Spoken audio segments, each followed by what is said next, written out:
L'AES, le Mali, le Burkina Faso et le Niger exigent dorénavant des négociations collectives après leur sortie coordonnée de l'organisation de la CEDEAO. Salut à tous, c'est toujours avec beaucoup de plaisir. Merci infiniment d'être là. On y va très rapidement. L'AES vient de déclarer ouvertement que désormais, pour négocier avec l'un des pays, c'est-à-dire le Mali, le Niger ou le Burkina Faso, il faudrait négocier avec eux en collectif.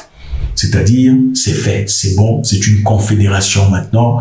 Inutile d'essayer de discuter avec le Mali seul, ou le Burkina Faso, ou le Niger. Une bonne nouvelle, n'est-ce pas? Biyamakofi. Le président malien Assimi Goïta a reçu vendredi 23 mai 2025 les ministres des Affaires étrangères de l'AES à Bamako, c'est-à-dire le ministre malien Abdoulaye Diop, son homologue burkinabé Karamoko Jean-Marie Traoré, le ministre nigérien Bakari Yahou Sangara sont partis rencontrer le président malien Assimi Goïta pour lui faire des rapports. Vous posez certainement la question de savoir quel rapport. Évidemment, le rapport sur leur réunion avec la CEDEAO qui a eu lieu un jour avant. Donc, les trois ministres de l'AES sont partis rencontrer une délégation de la CEDEAO. La réunion du 22 mai 2025 à Bamako a été un moment clé dans le processus de séparation entre l'AES et la CEDEAO, visant à définir les modalités de cette séparation et à renforcer les structures internes de l'Alliance pour assurer sa stabilité et son développement futur. Voilà, ça veut simplement dire, quand on se sépare, en tout cas à ce niveau politique et géopolitique, on ne peut malheureusement pas se séparer à queue de poisson.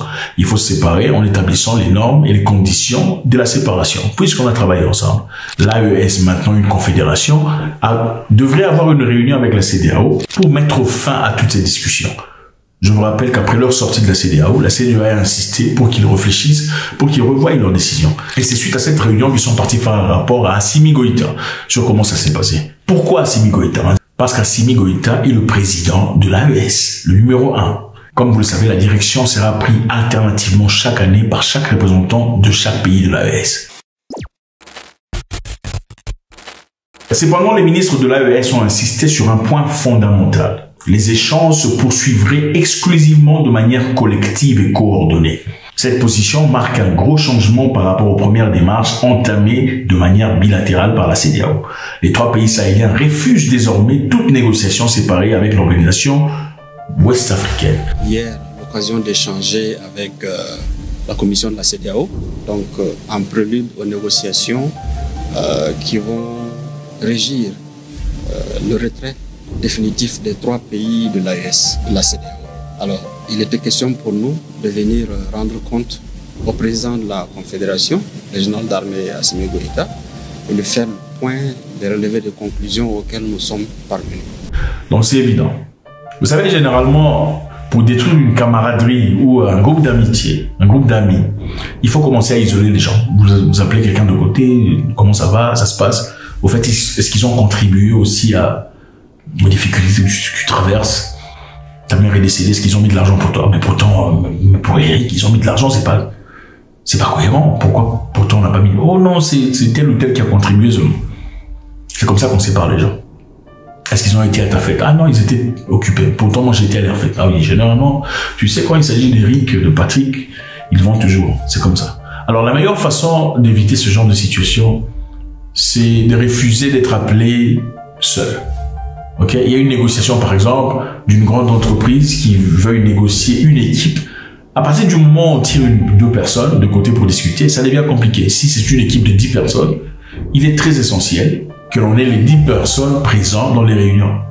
Pourquoi? Parce qu'on tire deux personnes de côté, on dit, écoutez, vous savez, d'ailleurs, vous êtes les plus importants, les autres là, ils ne nous intéressent pas, on peut vous donner autant d'argent pour que vous sépariez. C'est comme ça que ça se passe. Alors, l'AES dit non, plus de négociations à n'importe, on n'acceptera plus. Si vous voulez faire quelconque négociation avec nous, et ce n'est que les débuts d'ailleurs, il faudrait appeler tout le monde, c'est-à-dire les représentants du Mali, Burkina Faso, du Niger collectivement, pour discuter. C'est ça la force mentale. Et moi, je pense que ce n'est pas fait au hasard. C'est suite aux expériences de la vie. Ce sont des gens qui comprennent qu'à partir du moment où on sépare les amis, c'est comme ça que le mal commence. Nous avons convenu qu'il était essentiel d'avancer en quantité régionale égale afin de structurer les pourparlers chapitre par chapitre, dans un cadre clair et mutuellement respecté, a expliqué le chef de la diplomatie burkinabé. Donc l'AES se considère égal à la CEDEAO. Deux entités complètement différentes, mais égal à égal. Il n'y a plus de « oh, toi, tout ça », non, finito. Au Mali, les amis, les Allemands reviennent. Les Allemands reviennent, évidemment.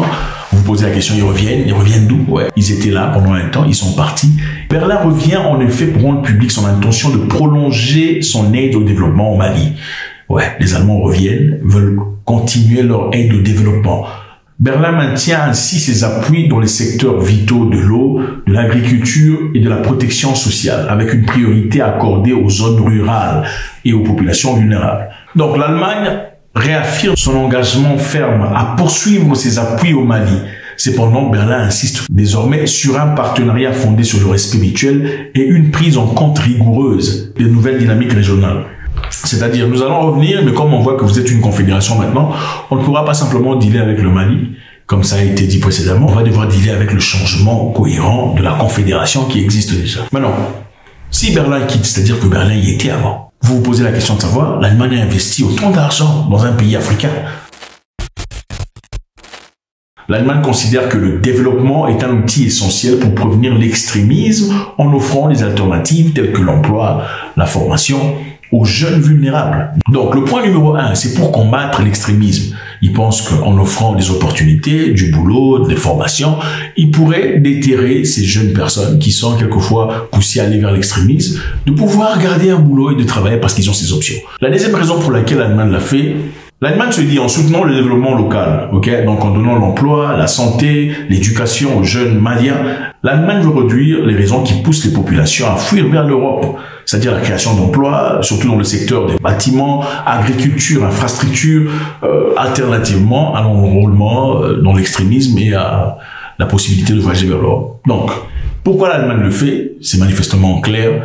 Ce n'est pas seulement parce qu'on a envie d'aider les Maliens, c'est aussi parce que l'Allemagne essaie de se protéger en protégeant l'Union européenne.